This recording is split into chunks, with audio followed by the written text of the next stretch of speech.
جی السلام علیکم. تو آج ہم ایک اینول ڈنر پہ آئے ہوئے ہیں پاک چائنا بزنس کونسل کے, اور جس میں آغا صاحب سے ہماری ملاقات ہوئی ہے. تو ان سے جانتے ہیں کہ ریل اسٹیٹ کا ہم کس طریقے سے فیوچر دیکھتے ہیں when it comes to real estate, when it comes to ROI in this real estate. Thank you so much for allowing me to speak on this topic.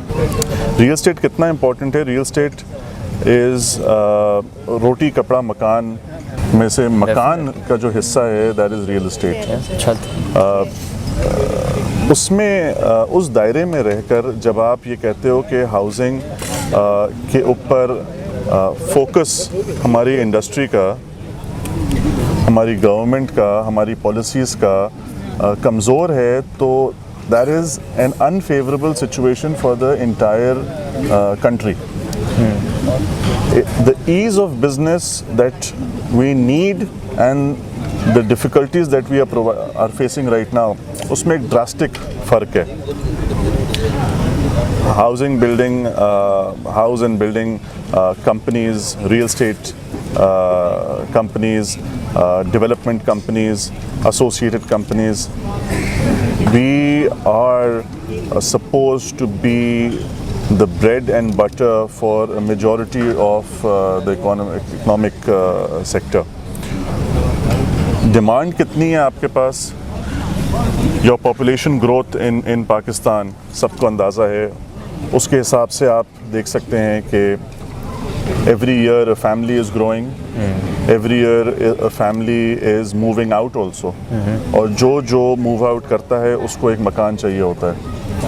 اگر میں یہ ذمہ داری لیتا ہوں کہ میں اپنے بزنس ٹینیور میں کراچی کے اندر 2000 مکانات بنا پاؤں گا تھرو مائی بزنس, اور اسی طرح سے سوچ آپ بھی رکھتے ہیں, آپ بھی رکھتی ہیں, اور 10 اور لوگ رکھتے ہیں, تب بھی وہ ڈیمانڈ پوری نہیں ہوتی. You need a lot of units to be built year on year to make sure everyone is housed. اور آج جہاں ہم کھڑے ہیں ہم مائنس میں کھڑے ہوئے ہیں, تو ہم نیو ڈیمانڈ کو کیٹر نہیں کر رہے, ہم اولڈ ڈیمانڈ کو کیٹر کر رہے ہیں.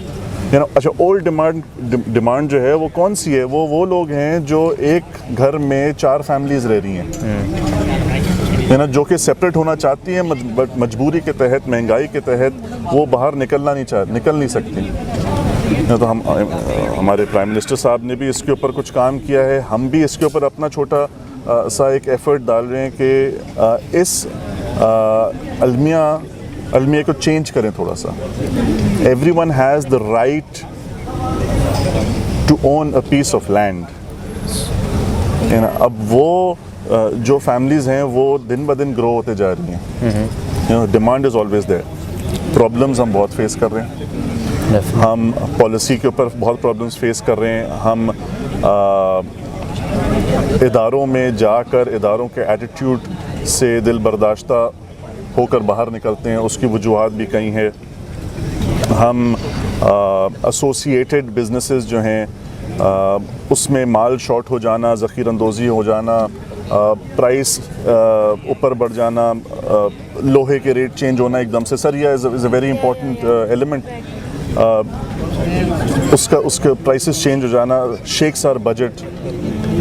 سملرلی بہت سارے ایسے بھی کنسٹرکشن پروجیکٹس میں امپورٹڈ سامان آتا ہے, ہمارے فکسچرز فٹنگز چائنا سے آ رہے ہیں. The change of currency, the change of dollar, devaluation of rupee, اس کو وہ پرائسز کو اوپر بڑھا دیتے ہیں. تو جو چیز آپ پہلے کر سکتے تھے, فار ایگزامپل 20 سال پہلے اگر جاتے ہیں آپ, 1000 روپے اسکوائر فٹ کے اوپر آپ کی کنسٹرکشن شروع ہوتی تھی, اب وہ منیمم 3,500-4,000 روپے اسکوائر فٹ پہ آ گئی ہے, which is impossible for low income individual. Definitely یہ ایک سپلائی اینڈ ڈیمانڈ کا گیپ ریل اسٹیٹ میں بالکل ہے, اور آئی ہوپ کہ اس کو ان دا کمنگ ٹائمز سب اپنے اپنے جو پارٹس ہیں وہ پلے تو کر رہے ہیں when it comes to the real estate, when it comes to the developments in real estate. So what we can do is we can hope for the best for our country, and thank you very much. Thank you so much for having me. Thank you.